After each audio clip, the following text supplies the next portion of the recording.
Hey guys, welcome back to the Nonprofit Missionary Podcast. I'm here with Faith Clark. Faith, how are you this morning? I'm pretty good. I'm a little bit underslept and underfed. What's I going need on? food and more sleep, but I'm doing pretty good, Kenneth. Good morning. Yeah, awesome. Well, can you just start by telling us a little bit about yourself? Give a little bit about your story, kind of how you got to where you are and what you're doing nowadays. Yeah, thank you. I help people in organizations, people better. And part of how I got to this kind of work in organizational culture is that I have kids with complex needs. My oldest has an autism diagnosis. And in our home, basically everyone has some kind of combination of neurovariants that they're dealing with. And what I got confronted with pretty early is that both me and my kids don't fit. It's hard for me to be in a traditional workplace because what's required for me to care for my kids means that I'm out of sync with the work rhythms. And my kids, their brains are different, and it would be hard for them to be in a traditional workplace. And I really, fundamentally, I want the world to be a place where all the variations of being human can have meaningful work and can have meaningful engagement in community. And for me, that means building cultures and communities where inclusion is normal practice and habit, where belonging is the flavor of the day every day. I've chosen small businesses and nonprofits because they already have this kind of mission in some ways, but maybe they're not executing it really well. So what I've noticed inside social impact organizations and nonprofits is that they want to be different from their corporate big nonprofit counterparts, and that they don't know how. Hierarchy and supremacy has been in the water for so long that we just integrate that into our businesses without knowing. And so part of my own desire is let me leave the business world slightly better for my kids by changing how business culture and nonprofit culture happens. Wow, that's good. I really love the end part of just wanting to leave a legacy to create a better future for your family. Because I feel like that's also what a lot of from the nonprofit lens, it's like I want to help make a better future for the next generation and kind of continue that legacy and that impact. You talked a lot about culture as far as a nonprofit and small business culture. What do you think are some of the biggest challenges that people have in terms of creating a safe and positive culture for everyone? Yeah, well, I think culture inside an organization, the awareness that the culture inside your organization is feeding from the culture outside your organization, right? And so if you want something that's going to be different from flavor of the year outside, then that has to be designed. But culture is something that emerges whether we're paying attention to it or not. And when I use the word culture, I'm talking about the habitual meaning making, the habitual practices, behaviors between two people, the habitual even emotions and thought processes. That's what culture is. And so inside an organization, part of what challenges that being positive, wholesome, and people supportive is that the environment, certainly businesses have been built on structures that were extractive, that harmed humans, that basically treats humans like spare parts. Like we can take from you as long as we can. And then when you have no more to give, we put you to the side. And fundamentally, that philosophy is it's harmful and it's so embedded inside our organizational structures. It's inside spreadsheets. It's really far down. So it's not, it's there is no more, yeah, you have some people who are not good managers and not good leaders. But what's more insidious is that we're blind to the ways that our ways of doing work are extractive and harmful. And so we'll find that, especially when there is on the matter of difference, it's society wide and maybe even worldwide, we have a practice of moralizing differences. So not only are you different from me, but if your difference isn't inside these five characteristics, then you are less than, you're bad or whatever. And so we'll see that in the workplace a lot, and either conformity or some kind of punishment or some kind of these kinds of behaviors versus bridge building. I love Othering and Belonging Institute's work on belonging, and they're one of the key skills that they build is bridging, to be able to see difference and kind of connect with it without feeling threatened and see what kind of magic can occur. So I think it's hard because we are unaware. And then as we become aware, it's hard because in our bodies, we haven't lived anything much different. So we have an idea of what we want to create.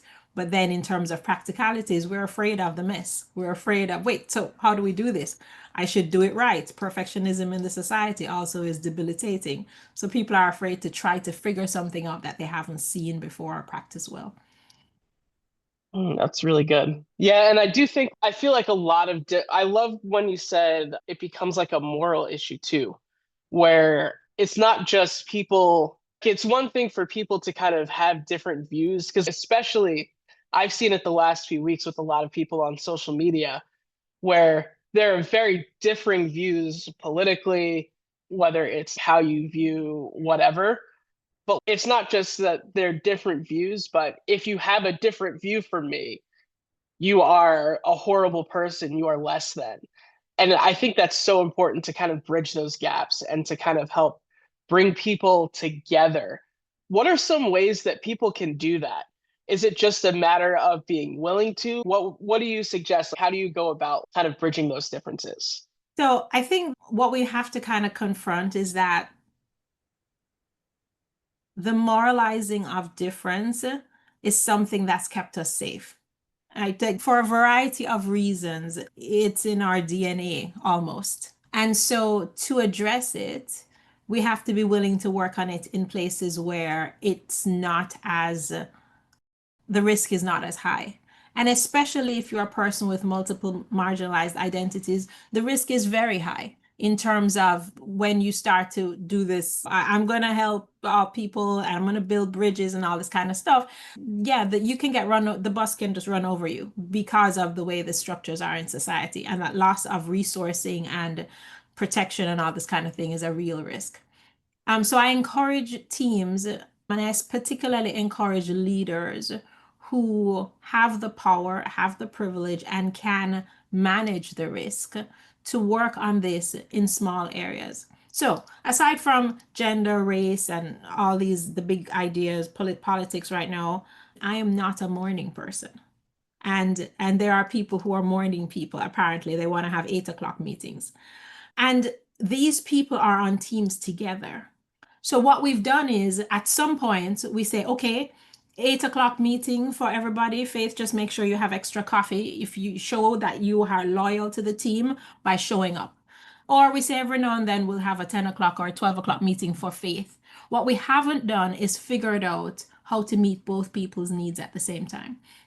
Something like morning person, something like auditory versus visual processor, something like my kid has autism and doesn't sleep at night, and therefore the brain that I have in the morning is different from what I have somewhere around 4 or 5 o'clock in the evening.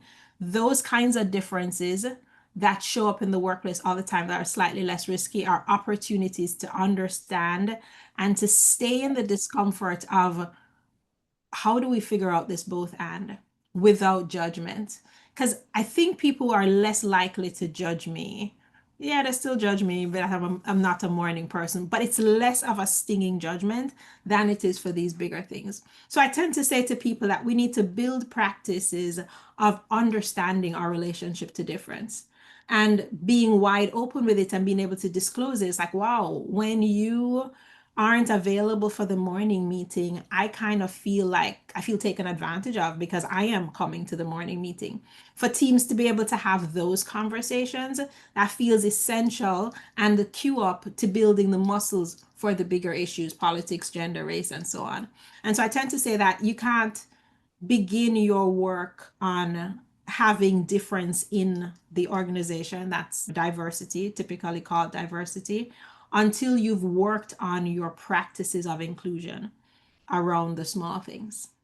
When I'm working with a small team, then I am listening for what are some of the small differences that we can immediately codify and expose and start deliberate conversations about how does this feel? How does it feel when Faith shows up 5 minutes late for the Zoom meeting because she couldn't get herself together at 9? And what are we doing about that? And Faith, how does it feel when somebody asks, and so on? But yeah, I think start small. We have no practice with it, but jumping in at the level that we're jumping in socials right now is creating a ton more harm.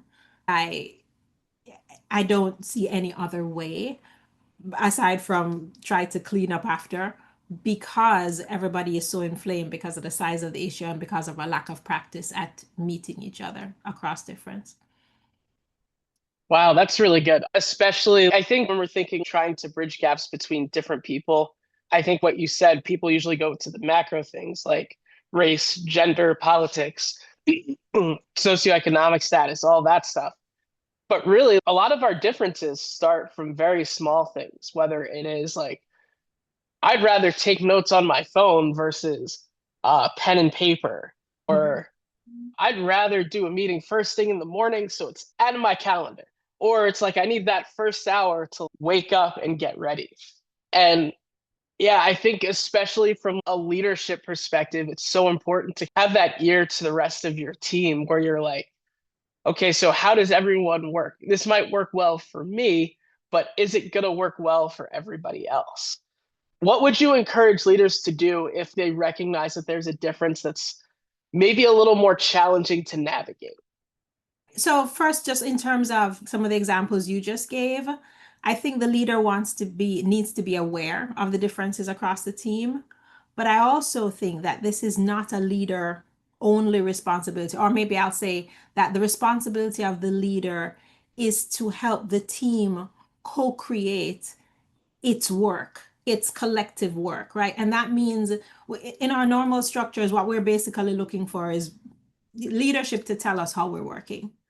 What we need to be able to bridge difference is for our groups of people to together create a way that's a yes, yes for everyone, right? And so this ability, this power, this maybe trust, because we are afraid to say, hey, this is how I think we could try this. If leadership isn't saying so, this trust is needed to be built so that we can create our new sense of us and our new way of working together. All right. So, having done some work in that way, I think every group of people needs some kind of restorative conflict navigation process. That's not a sense of rules, but that emerges from the group. And that has to include a couple of things. I think that every team needs to have a restorative conflict navigation process of some sort that has to have a couple of components. Number one, it needs to have a way to elevate discomfort, right? So something is happening, whether in a meeting, in an email, whatever, you need to be able to say, I had a feeling about this thing, and it needs to be safe for that to be raised. You need an ability to interrupt whatever is going on and deal with it in the spot or reschedule that dealing. Some skills in having brave conversations, not just with the leader, but everybody in the team. If we don't have the skills, it doesn't matter what the nature of the hard thing is.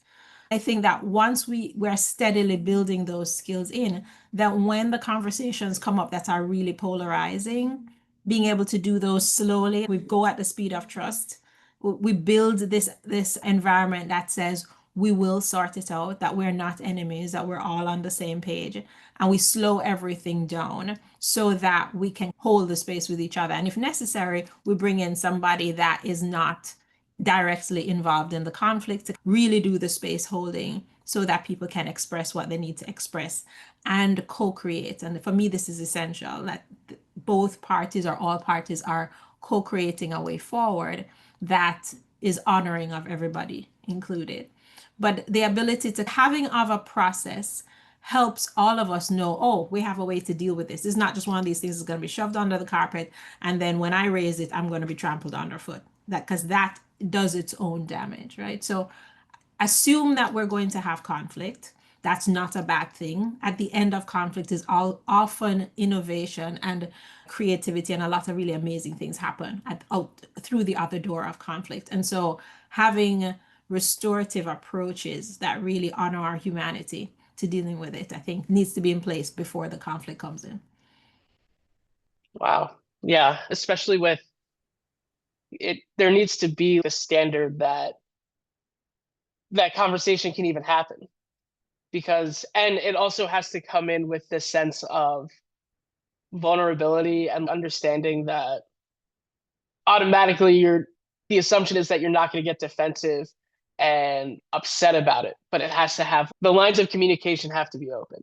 Yeah. And I definitely see that as just because yeah, there's always going to be conflict wherever you go, but it's a matter of managing it to the point where both of you can feel like you're on the other side in a whole and restorative spot, as opposed to like the next time you see them, you low key hate them because of what happened the last time.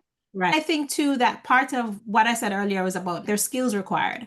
And we can't expect in our organizations for us to navigate conflict in restorative ways if we're not building those skills in the staff and together we're not practicing those skills outside of the conflict, right? We're just not going to show up in conflict and kind of bring out all awesome reflective listening or whatever. But I think one of the skills that we need to also recognize is needed is this assessment of power privilege in space, because how we navigate conflict is dependent on the balance of power and privilege between the two people or between the people who are in conflict. Sonia Renee Taylor, on one of her, it was an Instagram reel, just made this comment that just resonated so much with me, that through every power identity is fragile. So there was a whole lot of talk about white fragility. And she was just like, yeah, every identity that I have, that's a power identity, I am fragile through the lens of that identity. So if I'm a leader of a team, that's a power identity that I'm holding and a role. There is fragility built into that. And when I'm fragile, I'm going to be defensive. I'm going to not see another person's point. I need to be responsible for acknowledging that and walking with that into the conflict space. I use the example of neurodiversity, neuroatypicalness in my home, and me as a neurotypical passing person. So I'm fragile through the lens of how my brain works. And then when my kids say things to me about how their brain works, I may judge them as being lazy, as not trying hard, whatever it is, right? So if we own that half the conflict is about my perspective or what I haven't had to learn because of my power identity, and I can step back from that, then we create a space for the dialogue. My last thing would just be, in every power identity that I have the opportunity to create space for another person to be heard. And I need to be willing to take that opportunity to let the other person be heard as part of my restorative process. Yeah. So in other words, we as the leaders have the power to take the initiative to make that to bridge those gaps a little bit. I really love that. We have Sorry. we have the power externally, and we have the power within ourselves because we are at less risk. And I'll just say that if you are a Black male leader and your team has Black women or people who are not men who are also Black, then you have more power. It's just acknowledging the various identities internally. You have more power and more resourcing, and you are at less risk. And I think that part of what I keep saying to people is that always recognize who has the most risk in the space. When you're navigating, always recognize who's at more risk than you are and figure out how to navigate this so that they are protected, and yet people, you say yes to all the needs in the room. Awesome. That's really good. And I think that's something we can kind of start wrapping up here with. So if someone wanted to contact you, if they're like, man, I really love what you're doing and my nonprofit needs help, we need just kind of that outside voice that you talked about earlier, how would someone get in contact with you? My website, faithclark.com, is the easiest way to get in touch with me. I'm on the socials as Faith Clark. I'll give you my business website for show notes, but everything points to faithclark.com. And I would say that I have a variety of tools or just conversation that I can share, that whether it's about teamwork or it's about conflict, or a biggie is invisible labor inside nonprofits, which is creating a lot of stress and then it creates conflict. I'm happy to offer those resources as well. Awesome. Yeah, invisible labor. That's something we can, on a future podcast, maybe we can dive into that more. So, Faith, thank you again so much for taking some time out. I truly love and appreciate everything that you're doing.